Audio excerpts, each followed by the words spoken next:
프로이드가 가지고 있었던 개념 중에 이고 리비도 개념과 대상 리비도 개념, 이 두 가지는 굉장히 큰 영향을 미쳐요. 리비도라는 개념을 섹슈얼이라는 개념보다는 그냥 사랑이라는 개념으로 좀 넓혀서 생각을 해보신다면, 프로이드 이론이 초기에는 섹슈얼 인스팅트라는 개념이었지만 나중에 라이프 인스팅트라는 개념으로 바뀌어서 넓게 이해를 하고 있기 때문에 프로이드의 후기 개념으로 사용을 해본다면, 라이프 인스팅트가 자기를 사랑하는 라이프 인스팅트가 있고 대상을 사랑하는 라이프 인스팅트가 있다. 그 리비도를, 이골 리비도가 대상 리비도라는 프로이드의 개념을 여러분이 가져왔을 때, 이골 리비도, 대상을 사랑하는 사람은 이골 리비도가 자기를 사랑하는 것이 총량적으로 줄어든다는 개념을 마치 우리 물리학의 질량 불변의 원칙 혹은 에너지 불변의 원칙과 같은 것을 자연과학적으로 프로이드가 가져왔어요. 그러니까 사랑 총량 불변의 법칙, 리비도 총량 불변의 법칙을 가져와서 이해를 했다는 얘기예요. 그러니까 초기에는 이고 리비도가 집중되어 있었는데 대상 리비도로 밖으로 나가게 되면 이고 리비도는 줄어든다는 얘기예요.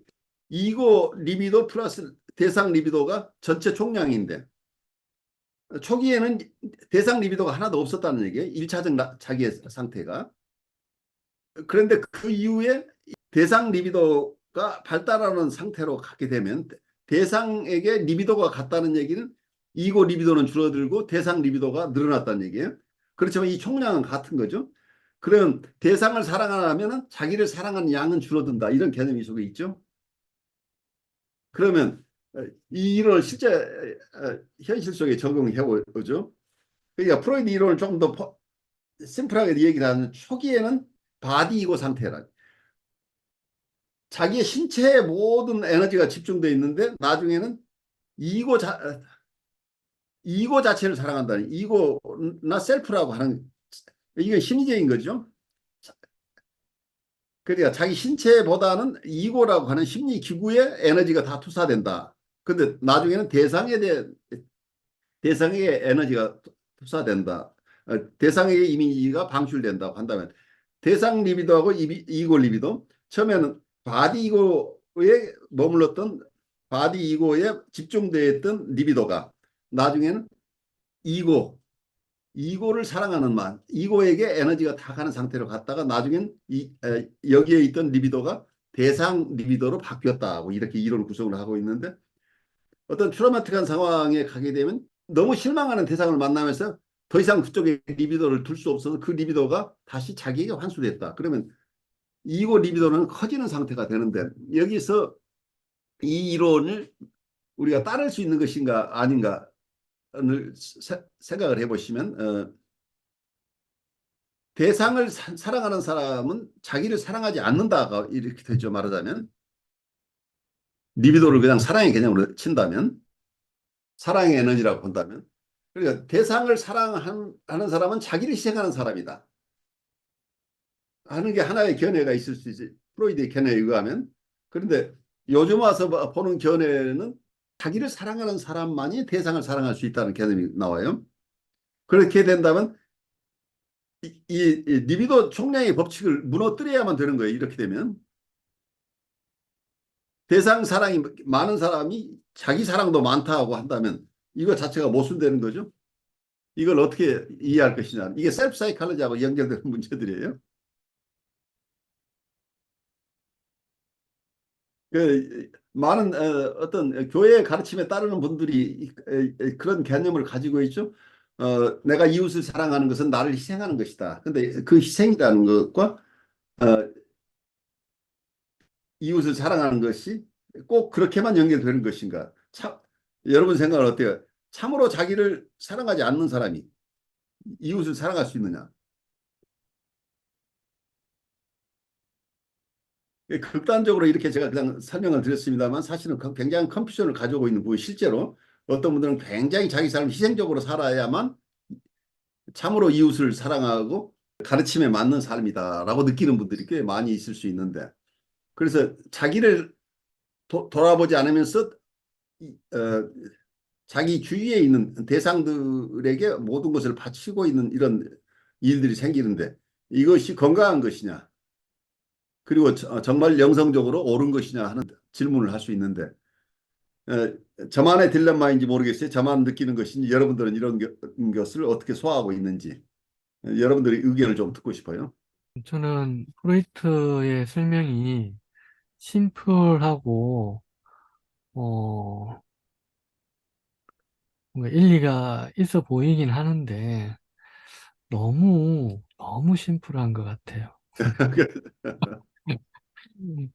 그래서, 뭐랄까, 인간의 정신 활동, 그걸 이제 에너지를 주고 받는다라는 이 개념이 오로지 그냥 에너지가 갔다 왔다, 이런 단순한 느낌이랄까?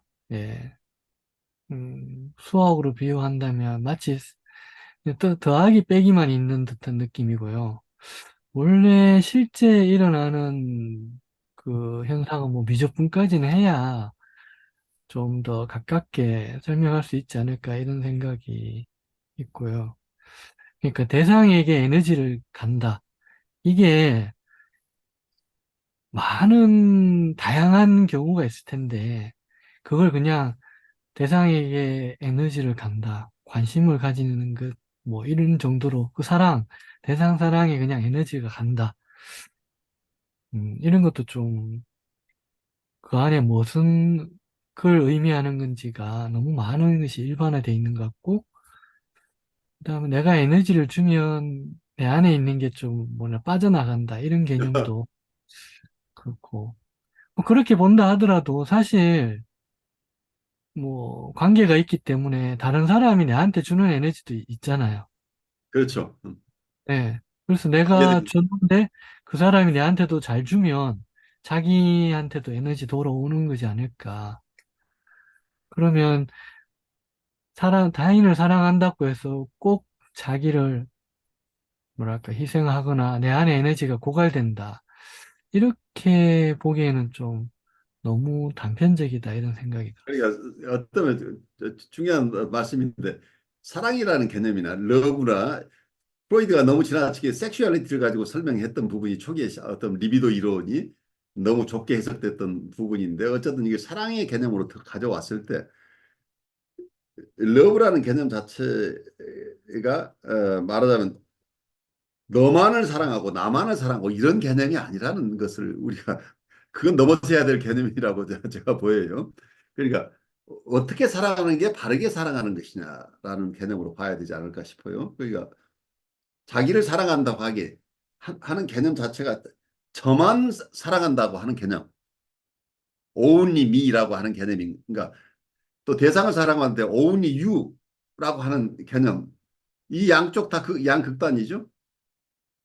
그런데 너도 사랑하고 나도 사랑한다고 하는 이 건강한 어떤 정반합의 원칙이 여기에 있다면 자기를 바르게 사랑하는 사람이 이웃도 바르게 사랑한다. 그러니까 이웃을 사랑한다고 하는 게 개념 자체도 굉장히 어려워요. 대상 사랑이 아까 자객적인 상태에서 대상을 사랑한다고 하는 것은 그 대상에게 무조건적인 사랑이 아니고 대상에게는 무조건적인 사랑을 요구하지만 내게는 조건적인 사랑이에요. 당신이 나에게 모든 것을 희생해야만 된다 하는 조건을 가지고 이 사람을 살아가는 거란 얘기예요.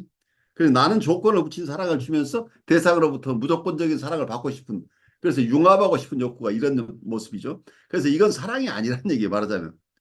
이게 병리적인 것이지 사랑이 아니라 그 사랑의 개념 자체가 데피니션 자체를 우리가 바르게 해야 된다. 그 섹슈얼리티하고 러브를 구별하지 못했던 프로이드의 어떤 오류가 이 속에 숨겨져 있는 것으로 보여요. 프로이드에게서 사랑이라는 개념 자체를 섹슈얼리티라고 구별을 못했다는 어려움이 생겨요. 인간을 너무 동물적으로 봤던 것들이죠. 그 순수한 사랑 뭐 이런 개념이 없다는 얘기죠. 말하자면 프로이드 입장에서는. 섹슈얼리티 하나 가지고 이론론적으로 설명하다가 그러니까 여기서 리비도 얘기는 전부 자기 보존 본능과 리비도 성적 본능 뭐 이런 정도로 구별해서 쓰던 시기의 얘기들이에요. 그러다가 리비도 중심으로 해서 리비도를 대상 리비도가 자기 리비도로 이렇게 나누고 이러다가 나중에는 이것만 가지고 리비도 이론만 가지고 설명이 안 되는 지점에 와서는 공격성을 또 하나의 인스팅트로 또 하나의 드라이브로 본 거죠. 어그레시브 드라이브 하고 섹슈얼 드라이브 이 두 가지로 나중에 이원론으로 가게 되는데 후기 이론으로 오면 대상에게는 리비도만 하는 게 아니고 대상에 대한 어그레션도 같이 가게 되는 거죠. 그래서 프로이드가 초기에 리비도 중심의 이론에서 나중엔 공격성과 리비도 이원론적인 설명 다른 경우도 다 이원론이지만 이 공격성을 처음에는 리비도 속에 공격성이 포함되는 것으로 설명하다가 나중에는 리비도와 공격성을 구별해서 이중역동 이론이 결국은 조금 더 후기에는 라이프 인스팅트, 데스 인스팅트 이런 개념으로 이렇게 발달하는데 어쨌든 이 이원론 속에 후기에 들어서는 어그레션이라는 개념 혹은 데스 드라이브라고 하는 개념 어그레시브 드라이브나 데스 드라이브, 데스 인스팅트 이런 개념들이 프로이드 이론 중에 남아있는 그 리비도 중심의 이론은 초기의 이론들인데 나중에 공격성 이론을 첨가하면서 과거의 이론들도 수정해내는 데까지는 가지 못했다는 얘기예요. 가장 원시적으로 본다면 초기 이론은 그냥 자연과학적 혹은 유전적인 이론 혹은 동물학이 그대로 들어왔다고 보이는 게 자기를 보존하고 종족을 보존하는 이제 이런 쪽의 이론 가지고 출발을 했는데 이게 섹슈얼리티나 어떤 이런 것 말고 우리에게는 공격성이라는 독특한 또 하나의 드라이브가 있다는 쪽으로까지 이론이 자꾸 바뀌는데 이 나중에 바뀐 이론을 가지고 초기의 리비도 이론을 수정해내는데 그럴 물리적인 시간이 없었기 때문에 그 이후에 프로이드가 자기 이론 이렇게 여러 단계로 리비도 이론이 변화했다고 하는 얘기는 프로이드의 후계자들이 다양한 학파를 이룰 수밖에 없는 근거가 거기에 다 있었던 거죠. 초기의 이론 가지고는 그 이후에 발달한 프로이드의 새로운 인사이트에 의해서 이게 수정되지를 못했기 때문에 프로이드 후계자들이 프로이드의 초기 이론이나 후기 이론들을 어떻게 접목시킬 것인가 하는 것 때문에 굉장히 애를 쓰고 있다 이렇게 이해하면 좋을 것 같아요. 그래서 여기서 어떤 프로이드가 가지고 있었던 심플한 어떤 섹슈얼 인스팅트 이론이나 이러한 리비도 이론이 우리의 특히 영성 쪽에서 받아들일 때는 아주 조심스럽게 잘 정제된 상태에서 이걸 이해를 해야 되지 않을까 싶긴 해요. 단순하게 마치 자연과학에서 얘기하는 에너지 불변의 법칙처럼 리비도 총량이 똑같으니까 남을 사랑하게 되면 자기를 사랑할 수 없게 되고 남을 사랑하기 위해서는 자기를 사랑해서는 안 된다. 이런 심플한 개념으로 가져가서는 안 된다. 그 자기를 희생한다고 하는 것 자체도 자기의 희생이라고 하는 것은 어쩌면 자기를 가장 사랑하는 사람만이 자기를 희생할 수 있으냐, 희생한다는 개념으로 갈 수 있지 않을까 싶어요. 그러니까 자기를 무조건 형편없는 사람으로 그리고 이런 입장에서 이웃을 사랑한다고 하는 건 그건 사랑이 아닐 가능성이 높죠. 그래서 자기도 귀하고 대상도 귀하지만 어떤 경우에 자기를 희생한다고 세크리파이스 한다고 하는 개념은 참으로 자기를 사랑하는 사람이 할 수 있는 행위다. 이렇게 이해를 해야 되는데 이런 이해가 어쩌면 프로이드의 심플한 초기 이론 가지고 이해를 하려고 하면 여러 무리가 생길 것이다 하는 생각이 들어요.